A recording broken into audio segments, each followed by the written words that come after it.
dan menghasilkan sesuatu. Yang akhirnya akan menjadi bahan masukan bagi pemerintah daerah dan DPR dalam rangka apakah nanti penyusunan kanun atau penyusunan anggaran tahun 2008.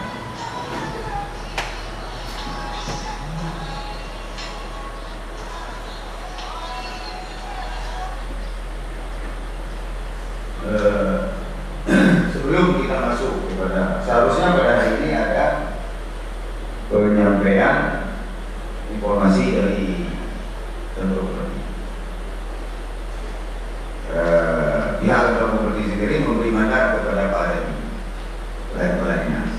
Kurang sebenarnya kemarin kita bicara tidak mesti beliau tidak siap lagi buat ini karena bahannya sudah dibicarakan kemarin.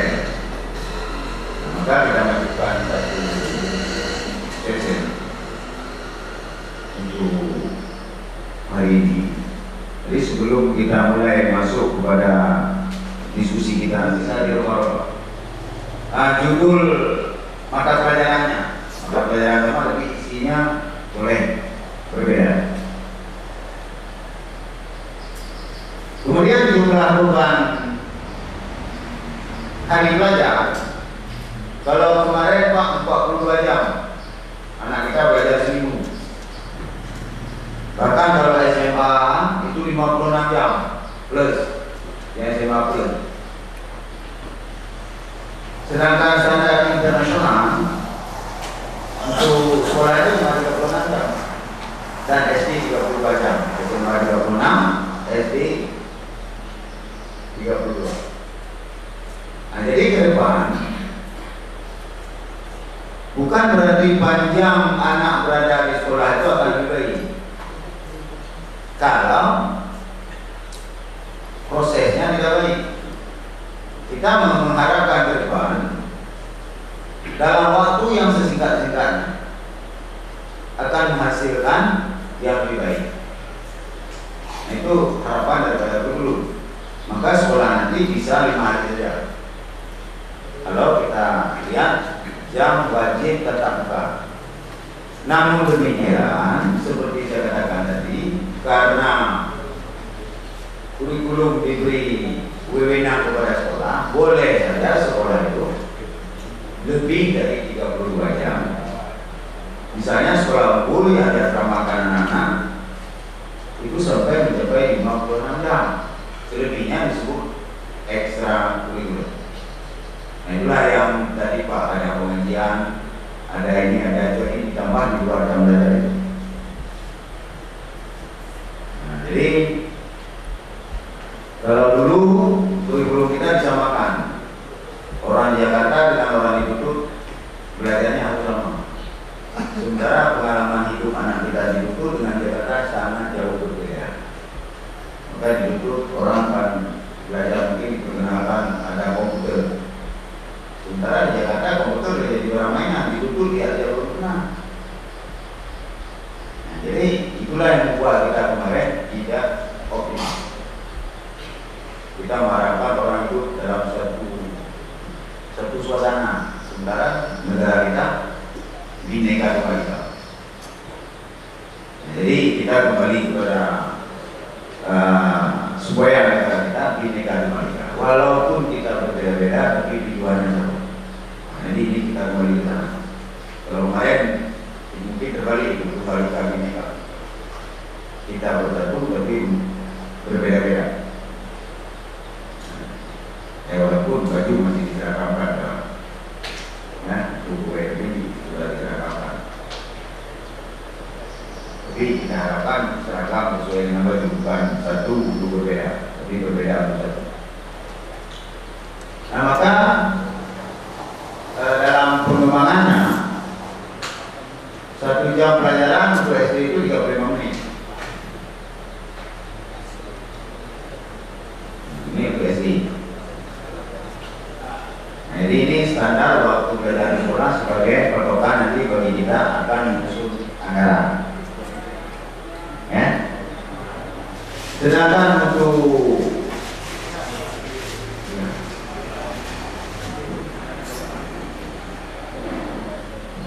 pengembangan diri bagi anak itu 2 jam pelajaran bukan merupakan mata pelajaran, tetapi program sekolah. Itu ada program pengembangan diri kalau kita disebut freedom gitu. Maksudnya ada hari libur satu hari, mungkin hari Sabtu, anak-anak itu dibiarkan mengembangkan bakat dan minat. Jadi tidak belajar di kelas, mungkin hari Sabtu bisa digunakan untuk yang hobi berolahraga, yang hobi membaca mungkin perpustakaan, yang mau mengaji mungkin bersalah. Karena hampir semua sekolah kita lengkapi dengan sarana yang lengkap. Jadi yang mau mendapat penampilan komputer mungkin saya plus lah sesuai dengan minat. Nukah boleh mampu, pakon membawa kepada dengan malay ya, ini kepada dengan demam dalam yang lain. Sesuai SMA yang kurang perlu. Sebenarnya bapaknya seorang pejabat. Itu bapaknya tidak masuk, bolos. Itu sebenarnya sekolah itu tidak diminati oleh anak itu.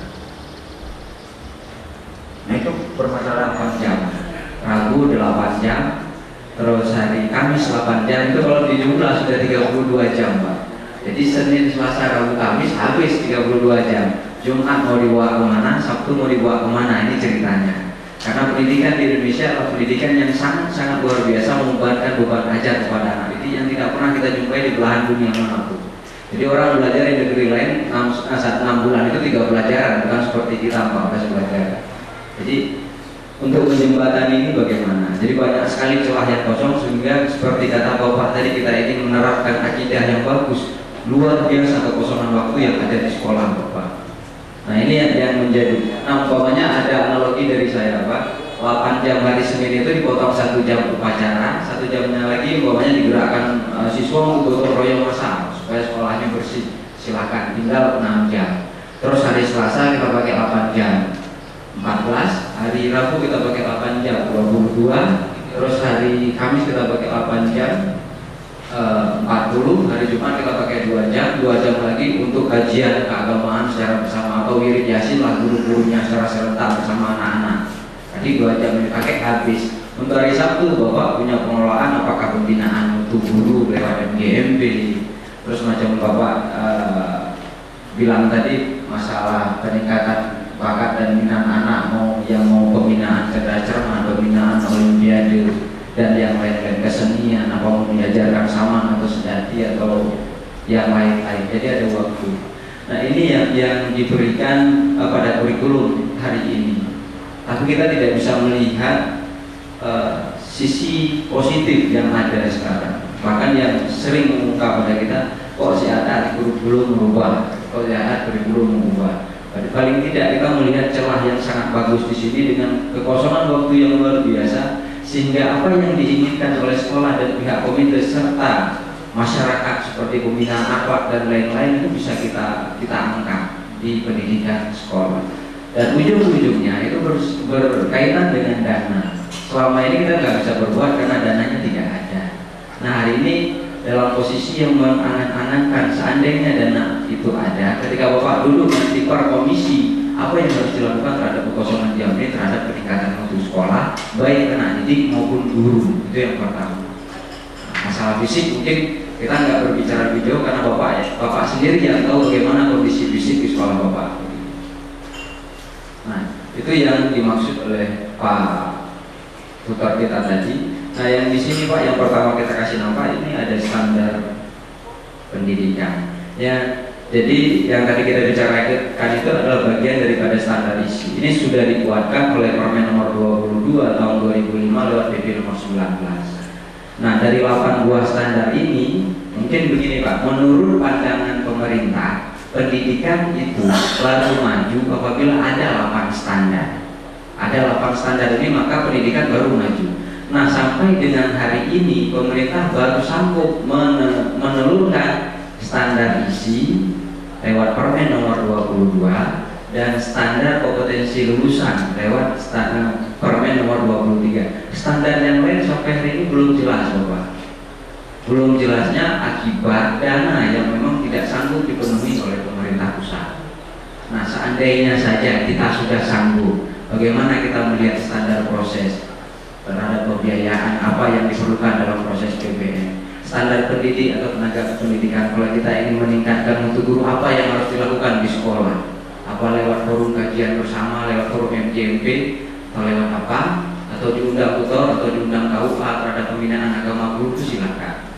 Nah, yang nomor 5, standar sarana dan prasarana. Kalau nanti Bapak nyusun program anak-anak di SD sekian diharapkan setelah lulus mampu menggunakan komputer, berarti kan standarisasi komputer itu harus ada. Jadi itu kan harus dalam, ketika buat perencanaan harus ada, mulai dari fisik sampai dengan pengadaan komputerisasi. Nah, sampai hari ini juga belum jelas dari pemerintah pusat, makanya nggak maju-maju Pak. Terus kita nyalahin diri sendiri, padahal yang salah itu ya semuanya akibat dana yang tidak ada. Terus di poin nomor 6, standar pengelolaan. Standar pengelolaan itu macam mana kalau standarnya? Apakah pengelolaan yang berlaku sekarang sekolah sudah standar? Kan itu menjadi pertanyaan bagi kita. Terus standar pembiayaan, sudahkah standar kita memberikan pelatih sedati untuk melatih anak saya, bayaran pada pelatih sedati? Jadi ini semuanya belum ada loh Pak.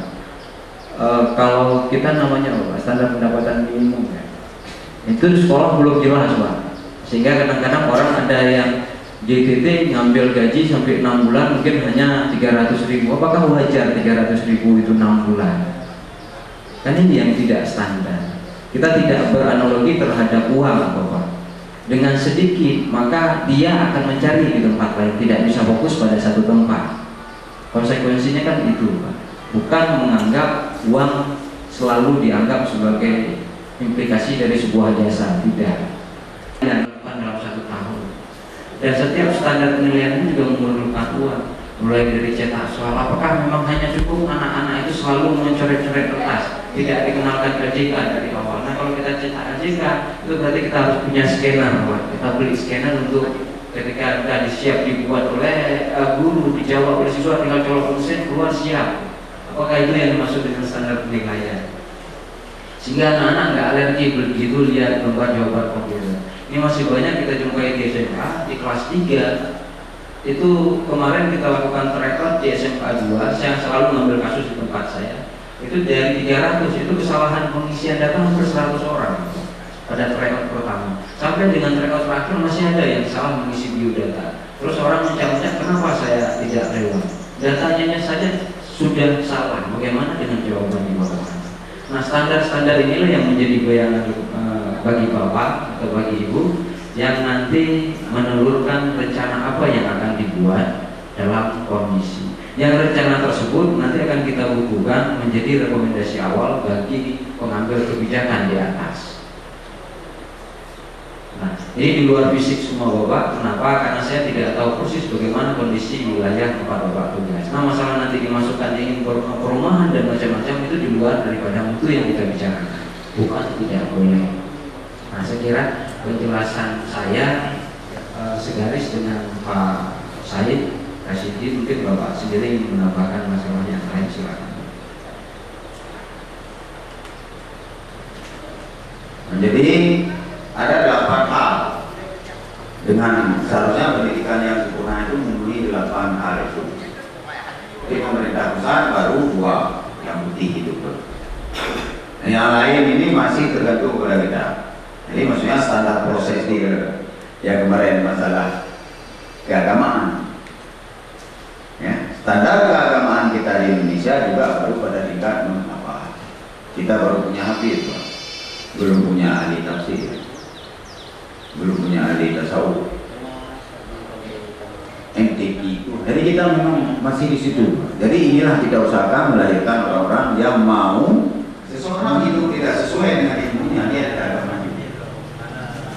Misalnya saya orang teknik mesin, saya akan bekerja sebagai haki. Saya tidak akan pernah menjadi haki yang profesional karena saya tidak perlu hanya mulia dia orang berhaki. Saya juga seperti itu. Nah, jadi kita arahkan orang ke depan agar hidup sesuai dengan kita. Di sini pertanian bukan di kantor. Jadi tetap ke lahan pertanian. Insinyur sini perhutanan di hutan. Ada itu ya, saya diprotes oleh beberapa sarjana. Saya tanya apa yang ilegalnya?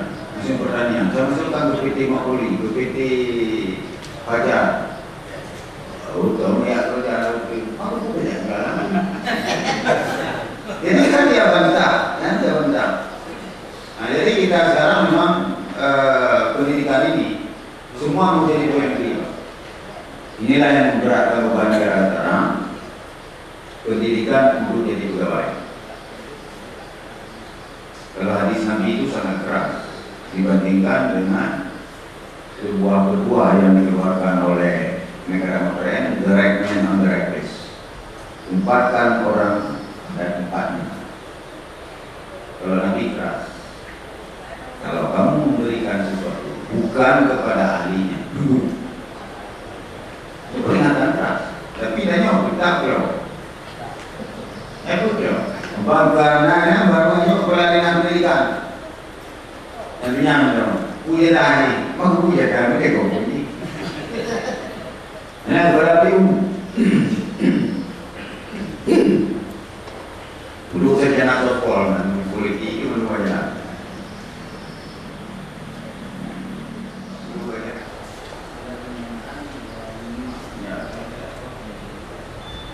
Nah, jadi di dalam ini nanti tadi juga kita lihat standar kurikulum, danaan dan pengelolaan. Jadi contohnya biaya investasi meliputi biaya penyediaan sarana dan prasarana, pengembangan sumber daya manusia dan modal kerja tetap. Apakah semua masyarakat tahu untuk rumah sekolah? Kita dipikir ke punya untuk rumah sekolah. Memang untuk standar itu mungkin sudah oke. Kemudian biaya personal, misalnya masing-masing orang itu mengeluarkan biaya untuk pendidikan per peserta didik itu sesuai nggak dengan kebutuhan? Butuh dana itu kenapa yang berbeda? Iya sih menurutnya, tapi hanya kekurangan gizi. Jadi akhirnya gizi buruk dalam persoalan kepada.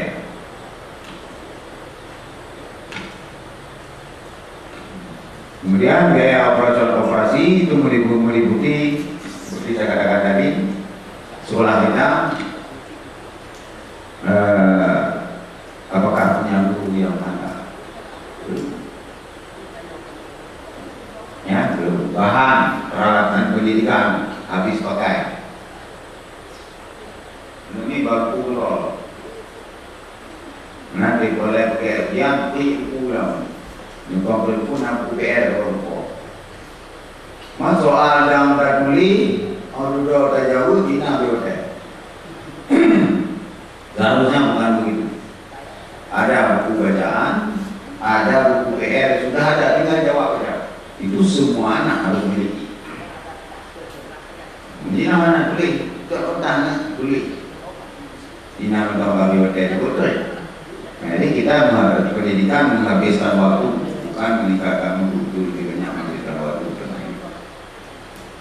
Mungkin saya tahu bahwa di sini ada biaya personal meliputi biaya pendidikan yang harus dikeluarkan oleh peserta didik. Nah, hari ini kita mewacana tidak mengutip biaya didik. Nah, Bapak menganalogikan begini, kalau seandainya peserta didik harus mengeluarkan 10.000 satu hari, berarti dikali jumlah, berarti itulah dana yang dibutuhkan oleh sekolah Bapak yang diminta lewat APBD 20%.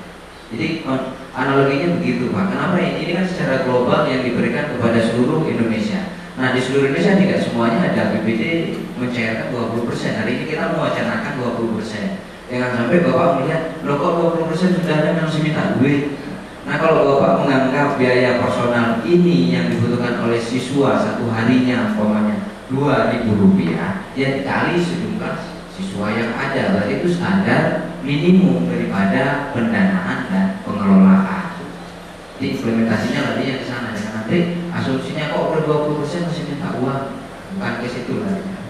Nah, kebetulan ini sudah diberikan kepada Indonesia. Indonesia sangat heterogen, ada daerah APBD-nya 50% untuk pendidikan, macam Jemberana. Macam kita ancang-ancangnya 20%. Daerah lain kan belum tentu, Pak. Sehingga apabila APBD tidak kuat, itu sektor pendidikan rendah, asumsinya biaya di sekolah, bukan biaya yang diberikan kepada kepala sekolah saja, bukan di dalam sekolah. Kalau di negara orang yang seperti Jerman, itu yang pernah saya kunjungi 2 kali. Pokoknya anak itu selama dari rumah ke sekolah itu berapa biaya? Dan mereka diberi beasiswa. Kita di Indonesia kalau mampu beri beasiswa berapa? 30.000. 30.000 per bulan itu untuk orang miskin. Itu hanya 30% dari beasiswa paling ada. Dari semua beasiswa itu 5% dari NAMI, 5% dari PKN, dari mana-mana ya.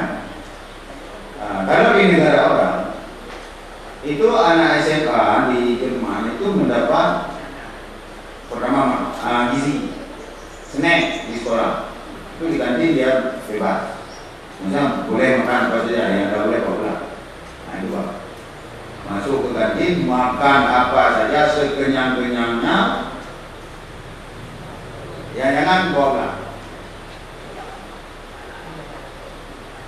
Kemudian diberikan lagi biaya jajanan lain. Kalau SD itu sekitar, kalau uang mereka itu nggak bisa kita hitung uang kita, uang mereka.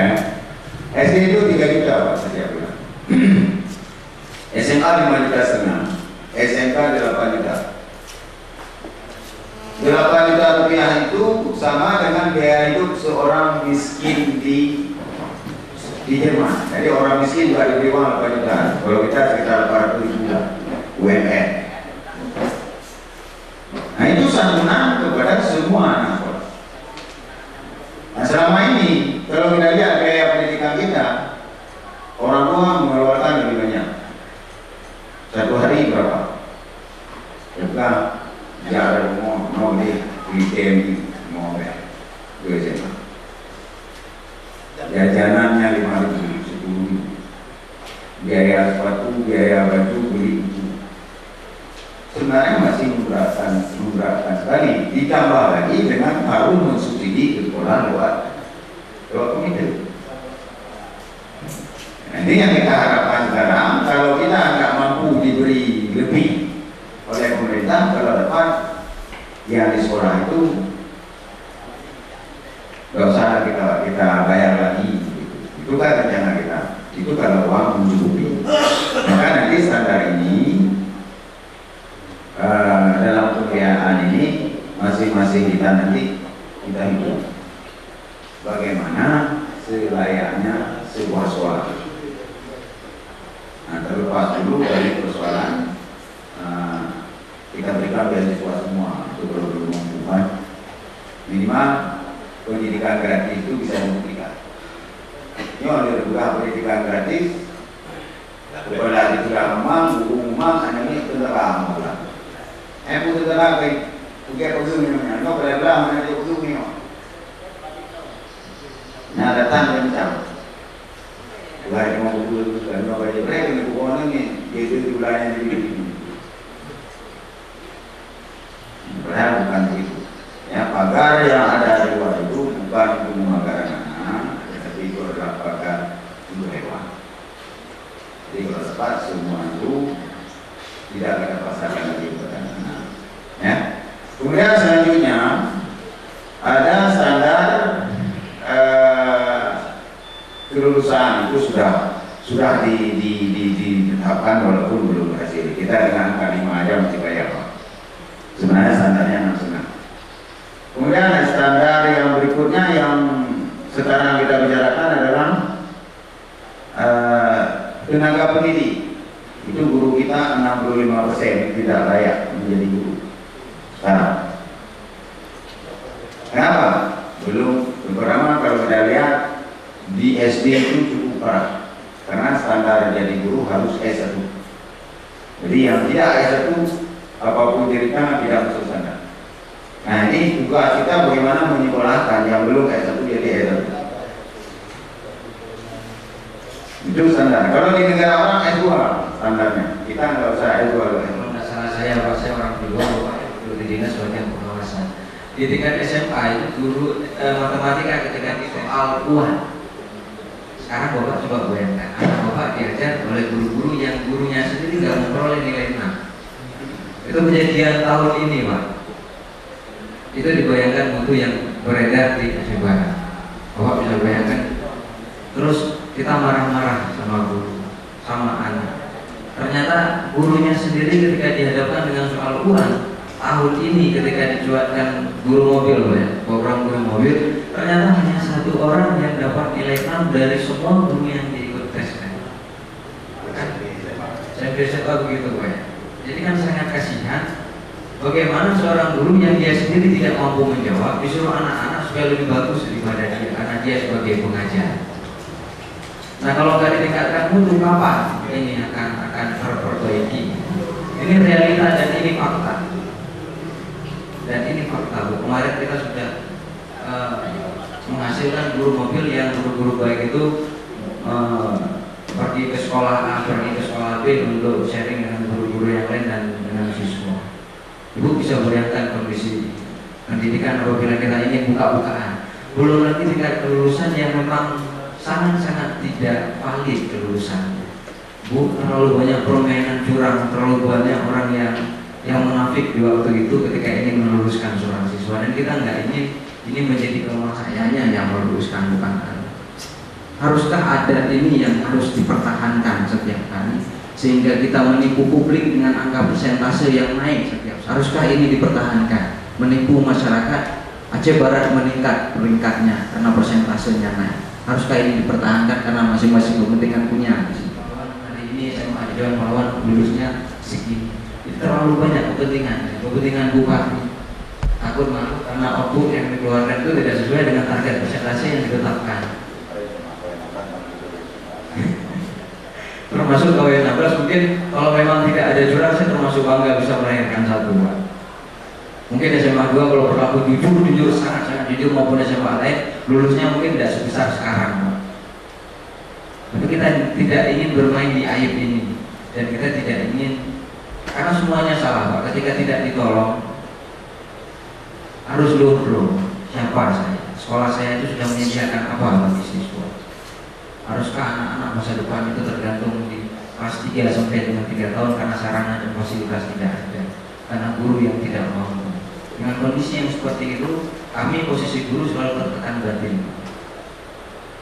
Harus diluluskan karena memang sudah salah kita semua.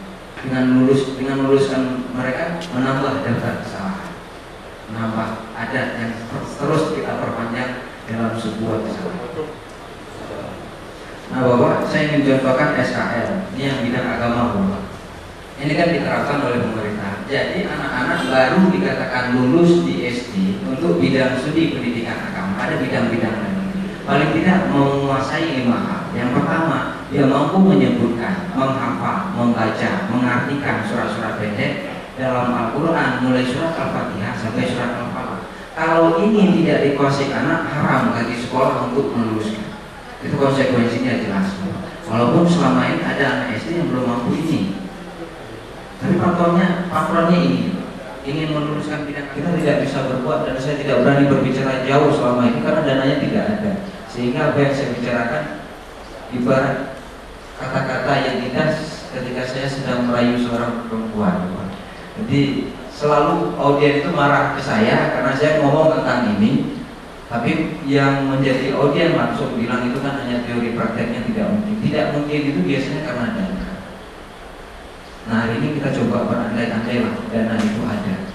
Mudah-mudahan rekomendasi awal bantu mengambil kebijakan ya. Jangan sampai orang di atas ngomong selalu ke kita nggak bisa buat program maka uangnya nggak turun. Padahal dari awal kita tahu uangnya memang tidak ada, sehingga dikatakan kita nggak bisa buat program. Hari ini kita coba buat program. Kita kumpulkan mulai Awai 16, Johan Pahlawan sama 3, Wala AB. Kita share, kita lihat nanti kalau memang ada yang seragam kita coret dan macam-macam sehingga kita punya patron yang jelas apa yang diharapkan SD di Aceh Barat, lulusan bagaimana yang diharapkan SD di Aceh Barat, sehingga itu menjadi bahan masukan kepada dinas atau bupati maupun anggota dewan. Nah, perjuangan kita seakan-akan main-main. Bahwa mungkin dulu pernah tanya rekening hidup itu, waktu itu saya menganggapnya main-main karena saya terlibat di dalam. Rupanya mereka terus berbuat. Saya baru terkejut ketika orang datang 2 juta orang ke Aceh. Rupanya pun dosanya nyelenani NG Pak. Anggaplah ini main-main, oke lah main. Mudah-mudahan dengan main-main, kalau memang niat kita bagus, Allah juga akan menilai ya. Saya melihatnya ke sana. Dan saya selalu mengatakan ada sisi positif kenapa Bupati menarik kembali uang masyarakat. Sisi positifnya merupakan tanggung jawab moral bagi beliau untuk memikirkan kalau uang sudah disebut apa tanggung jawab saya setelah menjawab. Dari sisi itu saya melihat mudah-mudahan ke depan memang benar-benar amanah undang-undang itu dijalankan. Karena beliau yang duduk lagi dicoba oleh masyarakat. Beliau naik itu adalah percobaan yang besar dan kepercayaan yang sangat besar yang diberikan masyarakat. Dan hari ini beliau dalam implementasi tindakannya mengembalikan kepercayaan dengan tidak menyelenggarakan masyarakat jangan kutip iuran. Nah setelah jangan kutip iuran masyarakat puas. Konsekuensinya apa yang harus beliau lakukan sehingga pemerintahan itu jalan. Ada undang-undang nomor 20, ada undang-undang pasal 31 ya 4, ada 20%, ayo kita cairkan. Nah sinkron jadinya. Nah kita berbicara dan berpikir dalam tataran yang positif, tidak negatif. Karena negatif sudah ada di sini. Dari pembicaraan Bapak Kalimas kemarin, Pak Said dan Bapak, memang sekarang kita bagi dua. Kalau Bapak Kalimas kemarin, ini guru-guru ini sebagian akan kita PTS-kan ya. Dan sebagian akan kita S2-kan. Ini di sini Pak, menurut saya ini kita makin hari makin menambah dosa untuk kita ini.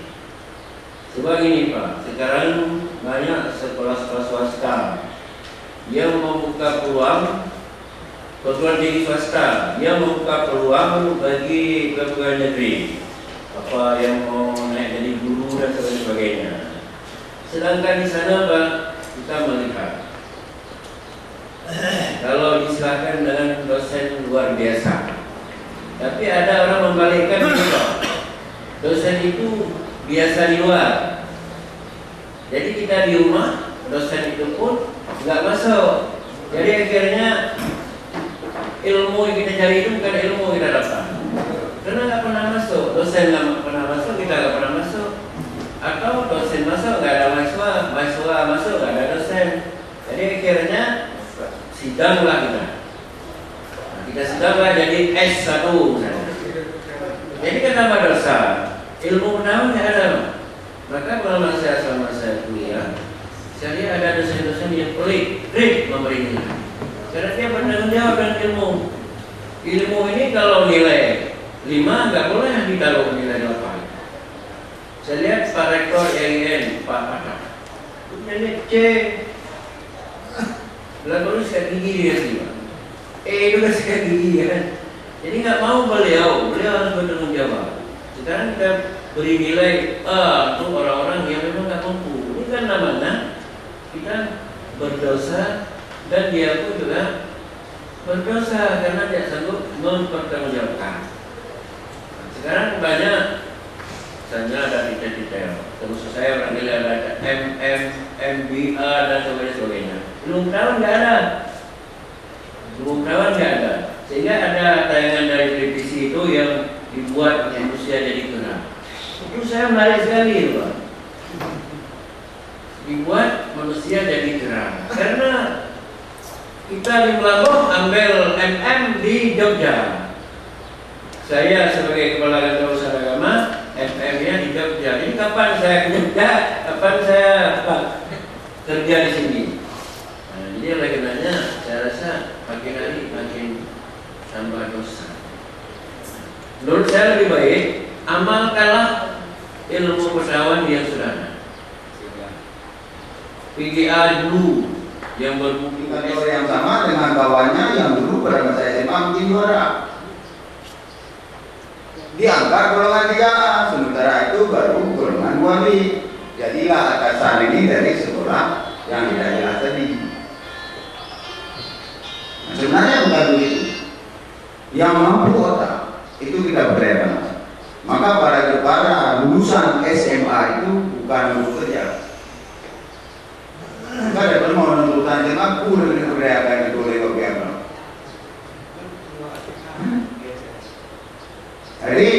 kita disiapkan 2 sekolah, SMA dan SMK. Yang SMA untuk melanjutkan untuk menjadi sarjana pendidik masa depan, di situ diutamakan otaknya.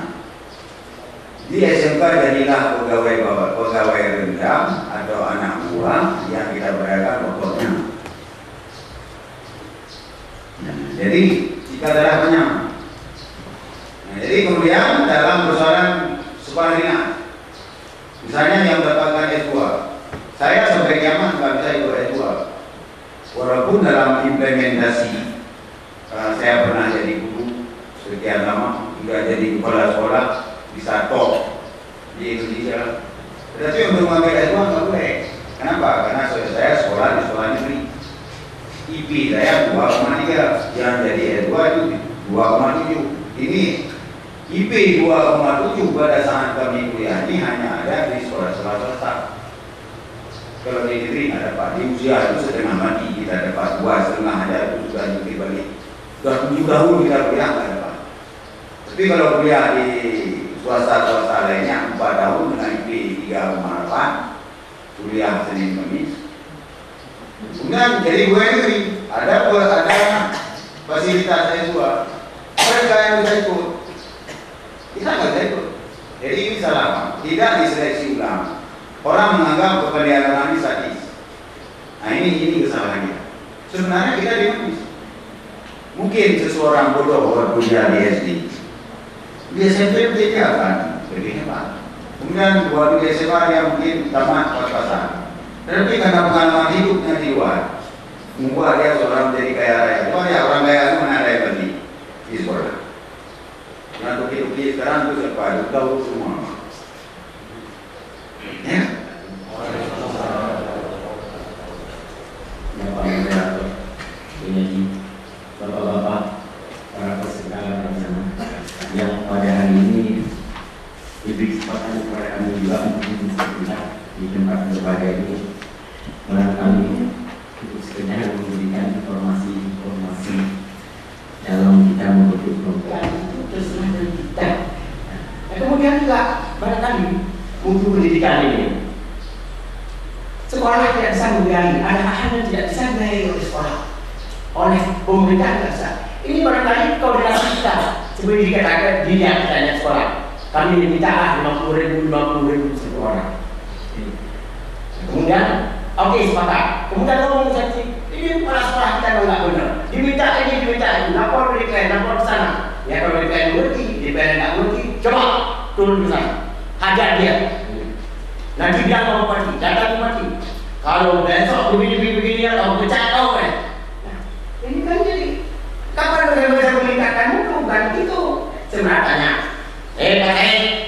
Apa sih yang keseparan? Oh begini. Apa saya coba ini? Oke, kami nanti coba dapat kalau yang nggak bisa ini coba ya kita bertahapan.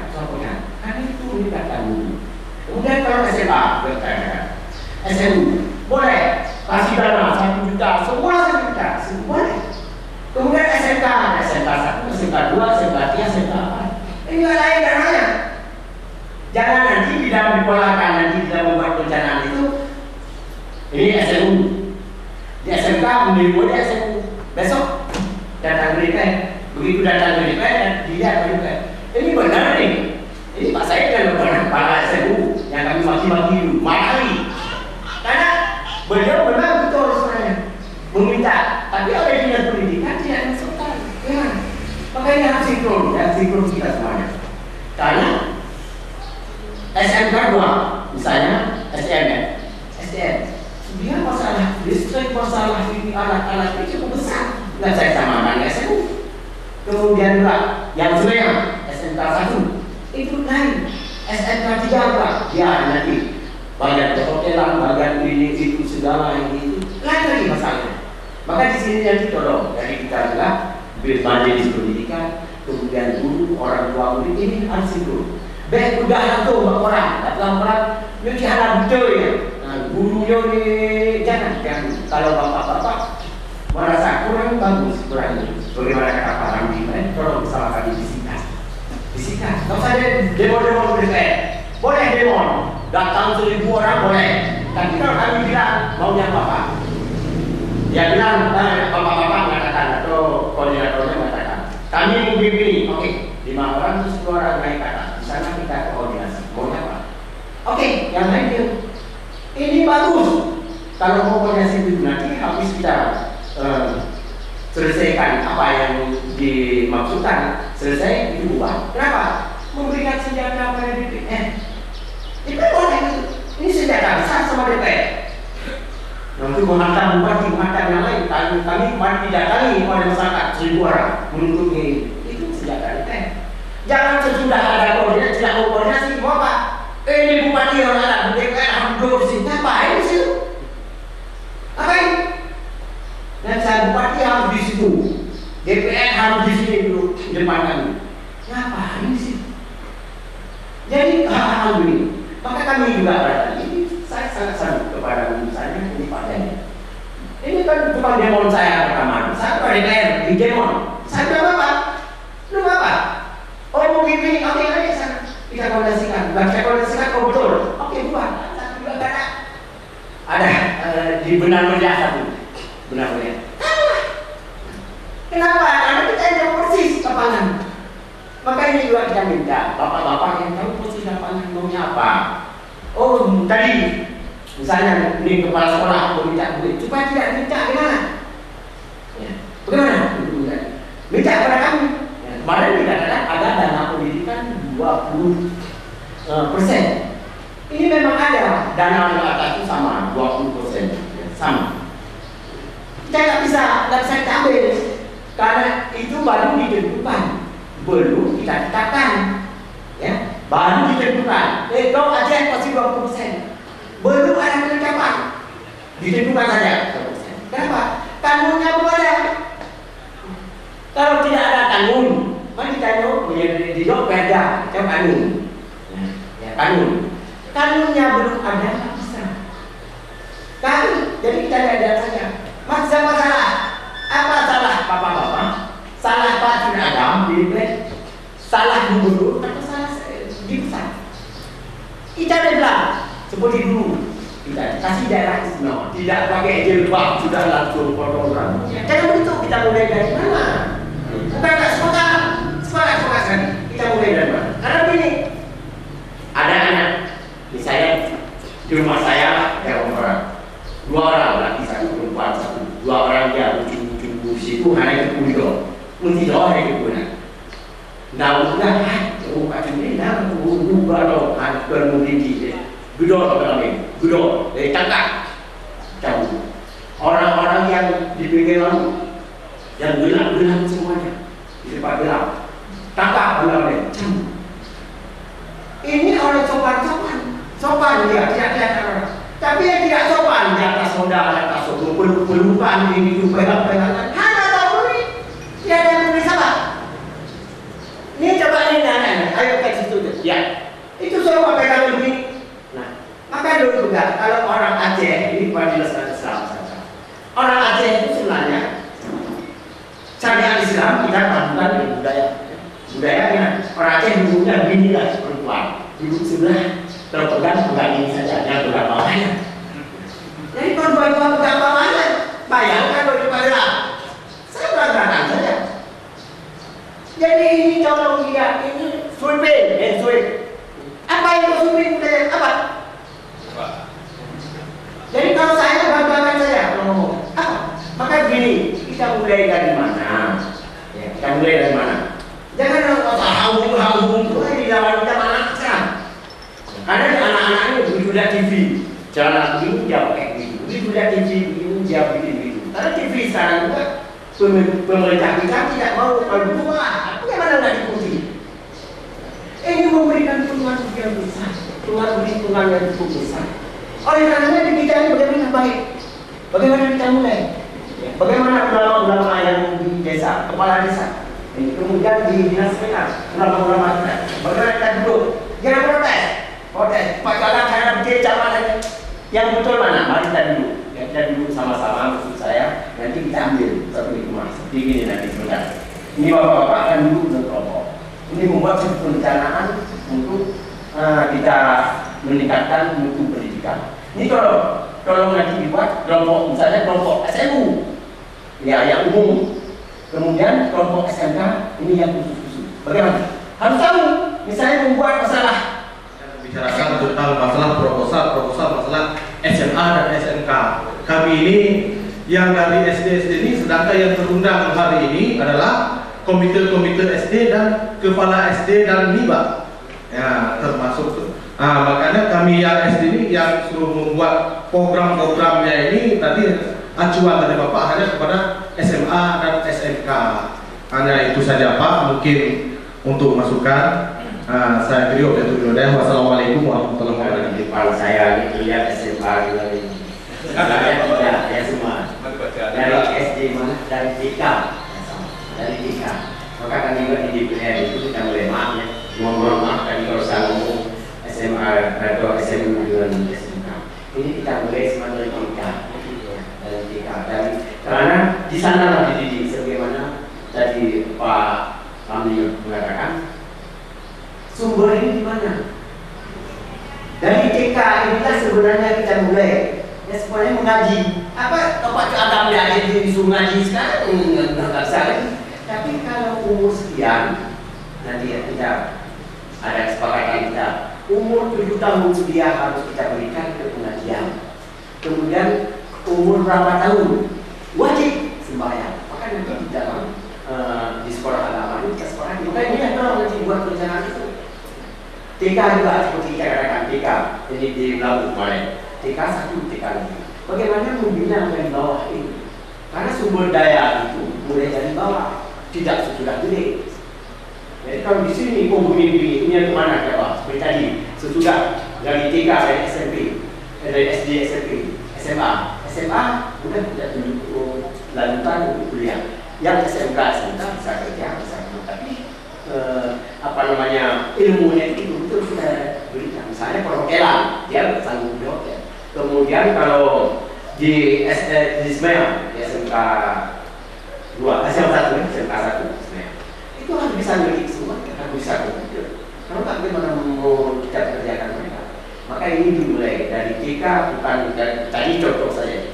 Dari TK, dari SD, dari SMP, kemudian juga terus ke apa namanya ketika SMA dan SMP SMA. Jadi ini sama buat perjalanan ini. Karena ini orang-orang merupakan TK, karena TK itu banyak sekarang. Di sini kan kita mengajarkan. Maka kalau bapak-bapak muda TK di situ Bondo, kami sudah sana di situ Bondo. Ini guru TK-nya kalau mengajar. Ini hari ini kita mengajar masalah gajah misalnya ya, perkenalkan gajah. Ini benar-benar gajah karena sekarang kita sudah ada alat seperti komputer, suara info sudah ada semuanya. Nah gurunya juga nanti bisa dia gurunya yang mengajar. Anak-anaknya senang ya gurunya yang mengajar, gurunya yang lihat di info itu. Jadi kita buat demikian, kita sediakan. Orang semua sudah bisa buat itu. Kita dapat tidak? Anak-anak sekarang kita ada anak-anak. Kita gajah ini gurunya yang mengajar. Di samping juga alhamdulillah sudah maju alat-alat teknologi dan komunikasi, tapi di sekolah karena kami sebagai guru ada sebuah gangguan atau hambatan yang menghambat kemajunya pendidikan, yaitu HP bagi siswa dan bagi siswi. Ini sangat mengganggu dalam proses belajar dan mengajar. Yang kami harapkan bagaimana usaha dari kita bersama, apakah dari dinas PK atau dari Komisi Pendidikan di DPR untuk mengatasi masalah HP, lebih-lebih HP yang pakai lensa sangat berbahaya. Sedang kita menjelaskan di depan, dia sedang ada foto. Sedang kita dia sedang SMS. Sangat mengganggu dan menghambat konsentrasi dan tangkap bagi anak-anak dalam proses belajar mengajar. Itu yang perlu tanggapan atau ini masalah HP. Bagus nggak pakai HP? Bagus. Ya kadang-kadang bagus. Ini. Dengan ada HP ini memperkuat keimanan kita. Ya. Memperkuat keimanan kita. Ini sama anak sekolah belajar. Karena ini kita mengatakan kita punya Tuhan. Mana Tuhan?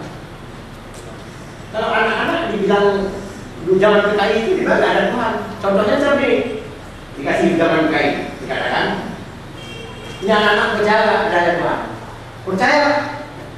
Di mana kau percaya? Menurut agama kita nih, Tuhan itu ada, ya ada pimpinan datang. Kalau nggak percaya coba minta tolong cerita deh. Kecil mata semua, kecil mata.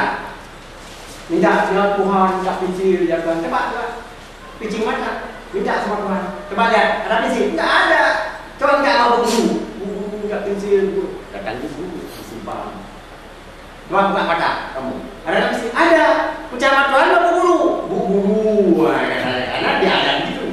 Maka kita sekarang lagi dengan teknologi yang tinggi ini, ya, dengan alat-alat canggih seperti juga waktu Neil Armstrong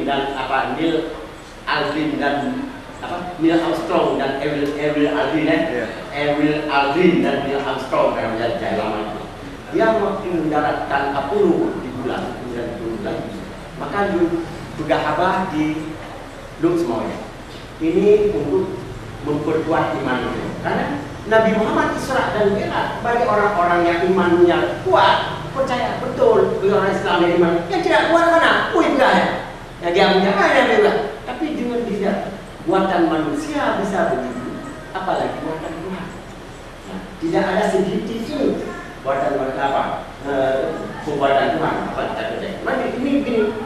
Seperti anak saya kan di Jakarta. Kalau saya lalu posisi di mana? Sisi sedang apa? Sedang makan. Tahu semua posisi. Ya, ini bagus.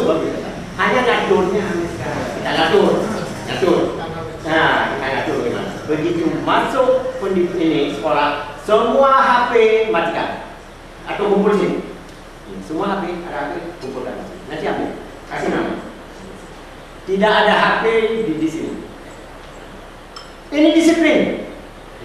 Kemarin kami mendengar anggaran 20% itu Pak, kalau sudah dikali-kali memang tidak cukup untuk dianggarkan Pak.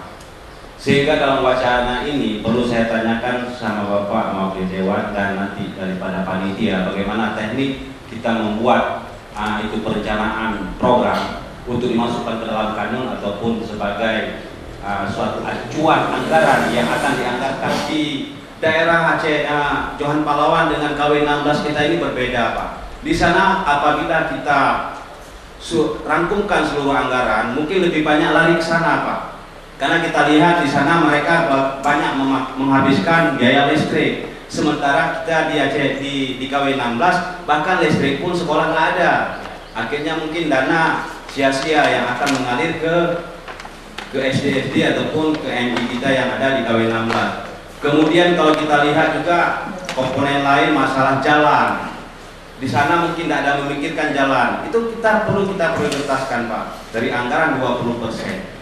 Dan yang terakhir mungkin kami harapkan dari teman-teman ke depan masalah mutu khusus di KW16 Pak, karena sebagaimana Bapak mengatakan tadi orang-orang yang kompeten banyak di alasannya entah macam-macam Pak, karena konflik sama BRR katanya, karena bangunan kita dibangun sama BRR padahal ada kaitan. Kalau ya, karena sudah ada BRR mau ditahan begini ya. Tapi dulu sudah dialokasikan untuk membuat rumah dinas. Ya, ya. Oke, nanti itu kami.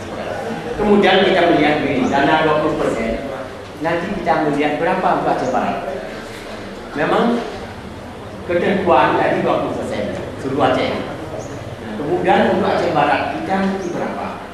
Ketetapan yang diberikan kepada kita. Dasar ketetapan itu laporan kita nanti kita sebagian. Nanti kita koordinasi balik. Maka sekarang tolong dibuat saja perencanaan. Besar nggak apa-apa perencanaan. Nanti kita lihat ya di dalam nanti ya di orek-orek ini ya, di dalam kelompok ini buat saja. Besar nggak apa-apa. Nanti kita lihat mana yang kita prioritaskan. Oh ini pun seperti kata Pak Ramli kemarin. Bangunan-bangunan barangkali sudah dibangun oleh NGO. Sudah ada yang kita nanti sarana-sarana lain yang misalnya peningkatan atau kita kasih intensi dulu sudah ini nanti akan kita ajak ke sana ya kepada Pak Ramli, karena Ramli ini dua Ramli ya, Ramli Bupati dengan Ramli DPR. Jadi kita coba nanti Pak Ramli Bupati juga kita kasih pengertian yang sama. Mana yang kita prioritaskan, mana yang nanti kita buat. Nanti kami lihat dari plafonnya. Karena sekarang dulu kan namanya API, arah kejaksaan umum, sangat kuat. Kejaksaan Umum Negara. Jadi Kejaksaan Umum kita kasih pelapor dulu. Ini pelapornya sekian. Tolong diatur bagaimana. Nanti di provinsi juga gitu. Dikasih pelapor kita berapa. Pelapor ini yang kita atur. Mana kita prioritaskan, mana nanti yang kita atur.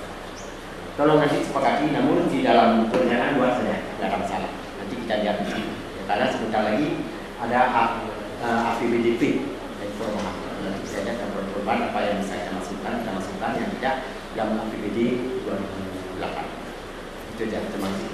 Pak, dari dinas dari apa DPR, termasuk dari kita Pak Jedang yang hadir pada saat itu.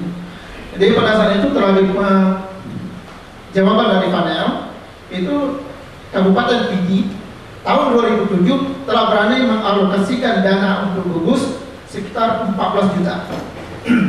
Kemudian Kabupaten Banda Aceh, Kota Mulia Banda Aceh maksud saya, itu telah berani mengalokasikan 20 juta. Nah, pada saat itu belum ada jawaban dari Aceh Barat, karena Aceh Barat pada saat itu tidak ada yang muncul untuk berbicara. Jadi untuk itu, untuk apa namanya, uang 20 juta dan 14 juta di PD tadi itu dikhususkan untuk kegiatan guru-guru SD dan MI di gugus. Nah, pada saat ini kami ingin juga menyampaikan sebagai bahan ukur bagi Bapak Wakil Ketua DPR untuk ABT ke depan ini, tolonglah diperhatikan gugus-gugus kita yang ada di Aceh Barat ini. Ya, jangan kita anggapkan 2008. Ya, jadi kemudian Aceh Barat, Aceh Jaya ini sepakat di kabupaten. Kemarin juga kita harapkan lagi, kita harapkan juga dana-dana BRR ini dimasukkan ke dalam APBD. Walaupun tidak bisa, kita mencoba. Kemudian hal lain juga nanti sepakati di dalam kabupaten ini agar ini ya, sinkron di dalam karena daerah tsunami yang cukup berat adalah kita ini, maka nanti kita sepakat. Lebih jelas tadi akan kita dengarkan dari. Terima kasih Bapak Agam.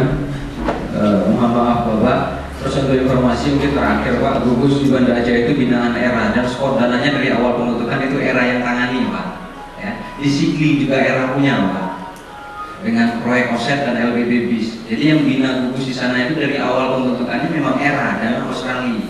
Nah, kita nggak berani tahu karena gugusnya belum ada sampai hari ini. Kalaupun ada itu tidak maksimal kerjanya. Jadi menurut maaf Bapak, ya tapi maksimal kerjanya itu tidak ada karena kesediaan dana yang tidak ada, kan itu ceritanya Pak. Sehingga apabila konsekuensi gugus di Aceh Barat itu nampak, sehingga mungkin dari perhatian Dewan akan memprok dana itu. Saya yakin Pak Agam tadi sudah mengatakan akan dianggarkan pada ABT atau apa, sehingga struktur kepanitiaan mulai kinerja apa programnya itu jelas. Sedangkan di Banda Aceh kenapa berani, program kerjanya sudah jalan. Di Sigli kenapa berani bupati, karena sudah jalan. Di tempat kita ada wadahnya tapi programnya belum jalan. Nah, harapan saya hari ini maunya gugus di Aceh Barat ada, itu harapan saya, karena lewat pembinaan gugus bisa berdaya SD. Nah, dengan ada Bapak hari ini juga kita pikirkan tentang itu sehingga kita bisa mengambil kebijakan untuk mengalokasikan dana. Saya kira itu saja. Tadi ada juga petunjuk dari Direktur GSF, katanya wakil bupati telah tiba. Mungkin kita skor dulu supaya bisa istirahat sekitar 15 menit. Jadi waktu kita sudah molor sekitar 10 menit. Terima kasih atas kedatangannya Bapak Agam dan silakan beristirahat. Saya akhiri dulu. Assalamualaikum warahmatullahi wabarakatuh.